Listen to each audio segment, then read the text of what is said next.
فنتوجه إلى بروكسل. معي من هناك الكاتب والصحفي الكردي هوشناك أوسي. سيد أوسي، مرحبا بك معنا في عالم الظهيرة.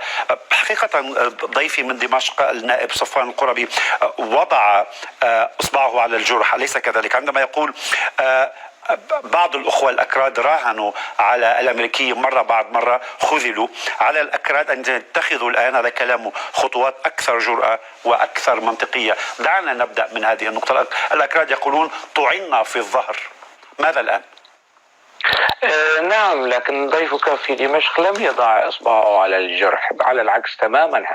يعني مارس التضليل وركز على أنه الأمريكيين فقط هم قوة احتلال، بينما سوريا محتلة من قبل إيران ومن قبل روسيا أيضا. هي أيضا هاتين القوتين هما قوتي احتلال، لكن قوتي احتلال أصدقاء للنظام السوري، والنظام السوري سهل ودعم وشرعن هذا الاحتلال الإيراني والاحتلال الروسي. تعامل النظام السوري مع هذين الاحتلالين لا يختلف تماما عن تعامل الميليشيات الإسلامية المتطرفة المرتزقة للاحتلال التركي. هي أيضا شرعنت وتشرعن الاحتلال التركي. فيما يتعلق بالموقف الكردي، الأكراد دائما طعنوا ليس فقط من قبل الأمريكيين إنما من قبل الروس أيضا، ومن قبل البلدان الذين يعيشون فيها، ومن قبل النظام السوري. اللغط دائما مستمر حول من هو محتل ومن هو مدعو للمحاربة مع الحكومة ومن يوصف بأنه حليف للإسلاميين المتطرفين، موضوع آخر سيد هوشناك. لكن الآن الأمريكيون يبدو أنهم تخلوا عن الأكراد، هذا واقع أليس كذلك؟ هذا ما يجري على الأرض.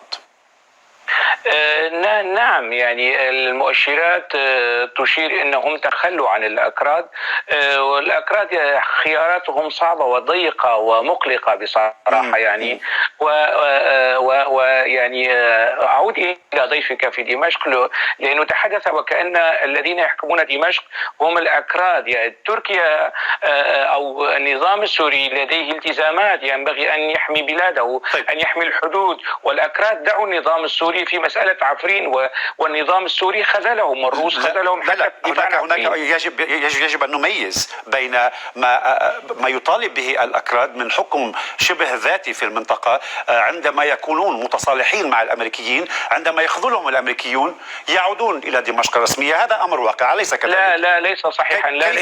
كيف لا؟ لا ليس صحيحا الآن، وكأنني أناقش الضيف السوري ولا أناقش مقدم برنامج يقف على مسافة واحدة من كل المتحاورين. هذا ما هو متداول. هذا ليس رأيي الشخصي. سأقول لك لماذا. دعني أعطيني الفرصة لك أقول لك لماذا.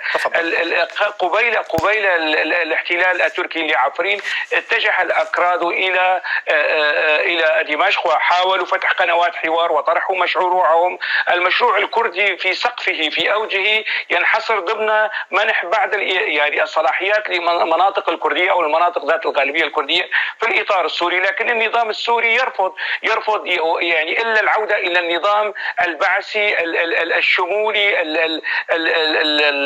يعني سيادة الحزب الواحد والشخص الواحد والعائلة الواحدة وسيطرة النظام المافيا والعصابات العائلية على السلطة والحكم. هذا ما يريده فرضه النظام السوري على الشعب السوري عموما وعلى الأكراد خصوصا. والأكراد رفضوا وكانوا يعني مع الأسف يعني ورقة تارة في يد النظام السوري. يعني الآن حزب الاتحاد النظام السوري، حزب الاتحاد الديمقراطي. شرحت لي الموقف، أفهم ما تقول، لكن قلت لي هناك خيارات صعبة جدا أمام الأكراد الآن في سوريا. ما هي؟ عن ماذا نتحدث هنا هوشناك؟ الخيارات هو خيار المواجهة. يعني النظام السوري لا يدافع عن أراضيه، الأكراد سيدافعون عن أراضيهم. الأكراد دافعوا عن أراضيهم في عفرين أكثر من 50 يوما، والنظام السوري كان يتفرج على البلاد وكيف هي تحتل وتستباح من قبل النظام التركي. لا يوجد خيار، والأكراد أعلنوها أنه لا يوجد خيار أمامهم سوى المقاومة، يعني مهما كانت الأكلاف. وهذه الأكلاف مؤسفة، يعني ستكون مؤسفة للأتراك، ستكون مؤسفة للسوريين ولل والأتراك والأكراد معا. يعني دائما خيار المواجهة والحسم العسكري والحل العسكري هو خيار مؤسف ويستنزف كل الشعوب وطاقات المنطقة بشكل عام. هذا هو الخيار الوحيد الذي تركوه للأكراد، خيار يا إما الاستسلام التام للأتراك أو الاستسلام التام للنظام السوري أو خيار المواجهة. لم يتركوا شيئا أمام الأكراد غير هذا الخيار الوحيد.